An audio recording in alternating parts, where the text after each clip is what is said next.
What's up, beautiful people? Another day, another study. Now that we have a child, people ask me if I would let them play football. And I've talked about it with Brittany, and he's huge, so it's something that he may want to play.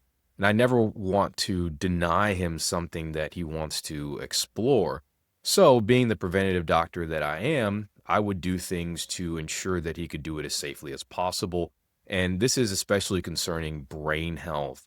And we know the risk of traumatic brain injuries, concussions, even subconcussive events like repetitive head acceleration events. These are events where the head is just moving back and forth, right? And you may not get a concussion, but it may be with enough force that you get what we call shear forces that injure the axons, part of the nerve cells in the brain, and this can lead to inflammation. So one of the things that I would do, and I would have done this even before the study, was photobiomodulation or PBM. And I also would do things like exogenous ketones and probably 2 grams of fish oil a day as part of a brain health routine during the season. But let's get back to these RHAEs or repetitive head acceleration events. In football players, these can occur over a single season. They're associated with worse cognitive performance, increased inflammatory markers, decreased white matter integrity. That's the part that covers the ends of the nerve cells that helps with transmission to other nerve cells, and abnormal brain patterns. And they often don't have immediate or overt symptoms. And we know that these events may increase the risk of developing CTE and other neurodegenerative diseases. PBM is non-invasive. It's well tolerated. We've talked about it on the channel before.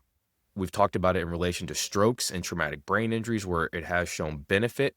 And the mechanisms by which PBM acts include modulating inflammatory mediators, increasing ATP production, so it acts directly on cytochromes in the mitochondria, improving circulation.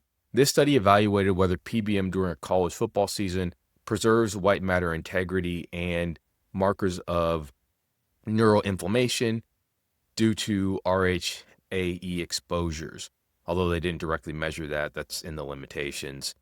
So 26 people completed the study. The treatment effect was 20 minutes, 3 times a week throughout the 16-week fall minicamp and regular season. They compared that to sham PBM. So when they measured RDI, and they did this by MRI, RDI is a measure of neuroinflammation. It increased in the sham PBM group over the course of the season, but remained relatively stable in the PBM group. And QA, which is a measure of axonal integrity, similar findings were observed. So in the sham group, it increased over the season. And there was a slight, although it was statistically significant, increase in QA. In certain areas of the brain in the active PBM group, there were decreases in others. So overall, this is really exciting. It is still preliminary. However, given that PBM can be done relatively cheaply, we know from other studies that it can be done safely. Its access is increasing. Now there are commercial devices that you can get with this. So it's still something that I would do if our son ever decides to play football.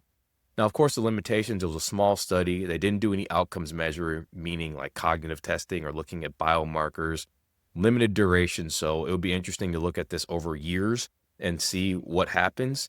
They didn't actually measure RHAE events. So we don't know if there were more events in one group or another. And there was no comparison to other sports, so like limited contact sports or non-contact sports. And then also they used the PBM 3 times a week. Recent evidence suggests that maybe 5 or 6 times a week may be better. But if our kids were playing something like soccer, something like football, something like rugby, PBM would be part of a strategy that I would use during the season to protect their brains.